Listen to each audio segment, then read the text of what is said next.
Welcome back and thank you for joining us for another video. If you're new, welcome. We're so glad you're here. My name is Jasmine. And I'm Dave. And this is Engineered by God. So today we're going to be talking about pornography.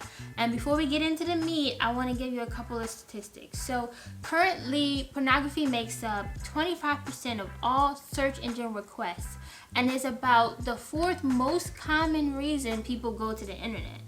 68% of church-going men and 33% of church-going women have reported to watch some type of porn on a consistent basis. So, as you can see, this affects a lot of people. Right. And honestly, this is something that affects us as well. And today in this video, we're not really going to be getting into my perspective. We'll get into that maybe in a later video. Instead, we're going to be focusing on Dave and his, experience and journey with this. Right. So this started for me when I was young. It had to be between 4th and 5th grade. I remember being at school and overhearing a conversation that some people were having about something they saw online. And I remember thinking to myself, I'm going to go home and I'm going to find out what they saw. And at that time, I was an only child, and it was kind of common for me to be left home alone. I mean, don't touch the stove, don't open the door, don't pick up the phone for the right. rules that they gave us before they left the house. And so I knew I was going to have an opportunity, and when I did, I ended up searching something, and I found porn. And at the time, it was, to be honest, kind of exciting because I'd never seen anything like this before. I know these images of people doing things that I've never seen done before, and to be fully transparent, I liked it. And on top of that, because my parents didn't know, and really no one knew, that secretive part of it kind of made it almost thrilling.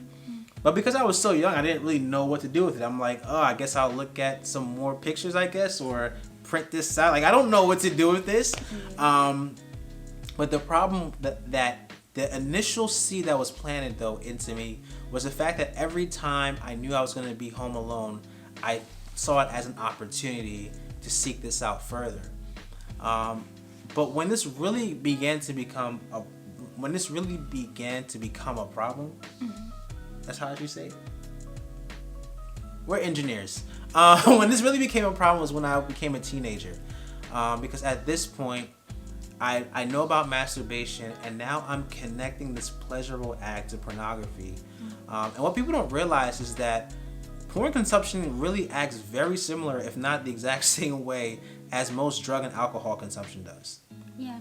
And we actually linked an AsapSCIENCE video in the description below, so check it out because it just goes into all the science behind it. Right. But one thing that stood out to us the most is, the idea that the more exposure you receive, your tolerance for it is going to increase, and you need something more so you can receive the same kind of high that you got before.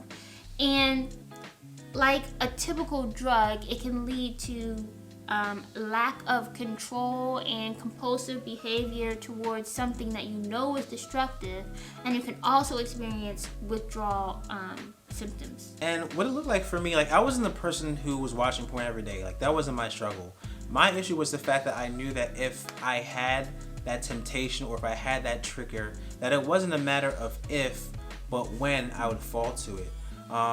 And also, I began to kind of use it to cope with things that were going on in life. Like, if I was really stressed out, I would use it as a way to escape. Or if I had a really bad day or I was feeling bad about myself, the same way someone might go to alcohol to kind of escape from what they're dealing with, I would use porn in the same way. And one of the worst parts about this is going back to the initial experience. Whenever I was alone, it almost felt like an instant trigger to go to this thing, even if I had no desire to. Just the mere fact of me being alone was like, hey, you should watch this now.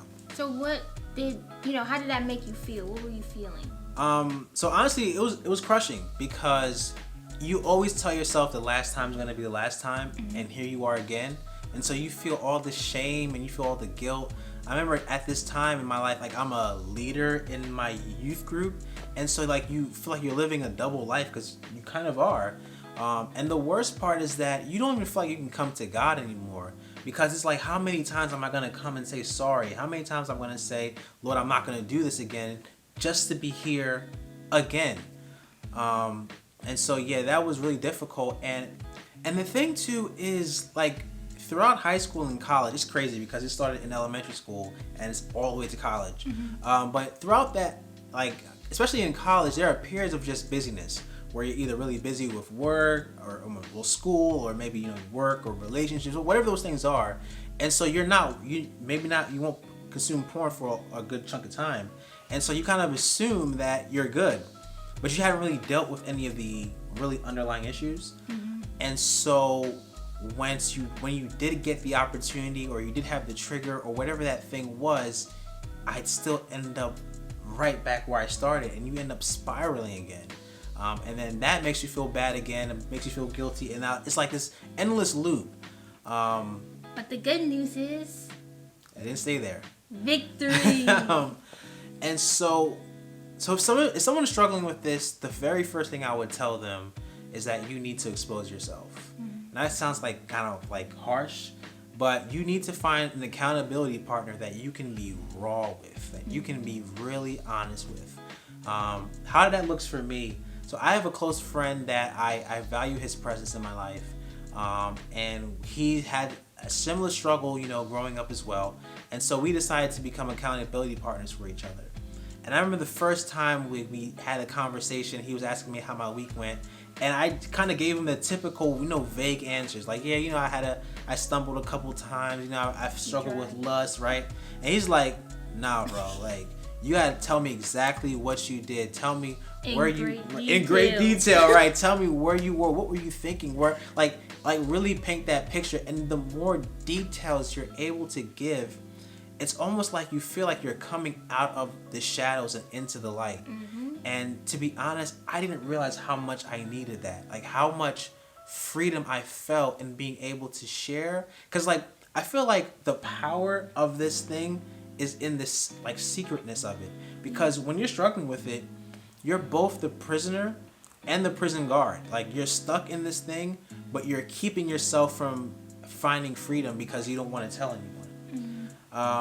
And so, yeah, you have to find an accountability partner, someone that you can really be honest with. The second thing I would say is, don't get into the fight with your triggers. I think people who struggle with this have many different triggers. It might be, you know, pictures on social media. It could be, you know, sex scenes in movies and TV shows, or whatever those things are. And the thing is, if you continue to expose yourself to triggers over and over and over again, like, even if you overcome today, it doesn't have to win today. It has forever to win. At some point, it's going to stumble you up. And so you can't allow yourself to be that. Like, you might have to just delete your social media altogether. Like, I am a grown man, and legit, if a sex scene comes on, I close my eyes as like, if I'm like that 10-year-old kid with my dad at the movie theaters again, because I'm not going to allow that to enter into me. And now I have to struggle and wrestle with something that I kind of have control filtering out. And lastly, and the most important thing, is your relationship with God. Honestly, if you're going to thrive in self-control, if you're going to thrive in purity, it's going to be because of the Holy Spirit. It's not going to be because you're so clever, or you made all of these, you know, plans for how you're going to not fall. It's going to be because of Him. And if you do fall, you're going to need His grace, and He's going to be the one to pick you back up. And I fully believe that your position will be maintained by Him. If you overcome and you're, you know, doing well, it's going to be because He's holding you. And if you fall, He's going to be the one to pick you back up. And so I just want to get into how to support someone who is dealing with this. And I think the most important thing to remember is, how did God meet you in your sin? And that was with His highest act of love, by sending His Son to die for you, take your place on the cross. And so, keeping that in mind, I think it's important to act or respond with love when someone is coming to you and being open and vulnerable about something that they are having trouble with and experiencing and trying to get over. And you shouldn't make them, like, shame them and make them feel all this judgment, but instead, like I said, love them. And so I think another way you can do this is by supporting them and staying away from whatever triggers they decided that they needed to stay away from. And on another level, more of a personal level, kind of in particular to the husband and wife situation with me and Dave, one thing was, as you can see, his accountability partner was not me. And I think that I had to make sure that I wasn't jealous, or I wasn't hurt that he didn't feel like I was the right accountability partner for him in this instance. And instead respect that and say, okay, it may not be me, but I'm glad that, you have someone to talk to and come to with it. And not saying that he's not telling me what he's going through, but it's just not going to be in the same way that he's, sharing with this other person. And yeah, so I mean, just support them, love them, show them grace, and forgiveness and kindness, and don't meet them with harsh criticism, shame.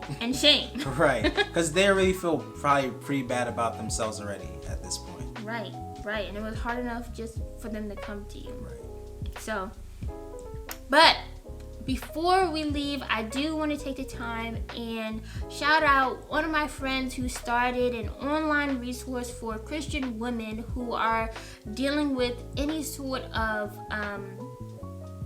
sexual, what is it? What's the word? Sin? Yeah, sexual sin. Including like masturbation and pornography. Her website is called Freedom is Possible. I'm going to link it down below. She has some great, blog posts on there. The Instagram is really good and encouraging. And we just had a book club. And I got to meet other different women who are in different areas of the world, and it was really good. So if you are looking for a resource to support you and you're a Christian woman, then check that out. And also, if you guys have any other resources, whether they be for men or women, feel free to leave those in the comments. And as always, if you found any value in this video, please give it a thumbs up, and comment. Let us know if this is something that you struggle with, or if you just want to say, great job, thanks for being open, brother, and we support you. So yeah, outside of that, that's it for us for this video. See ya.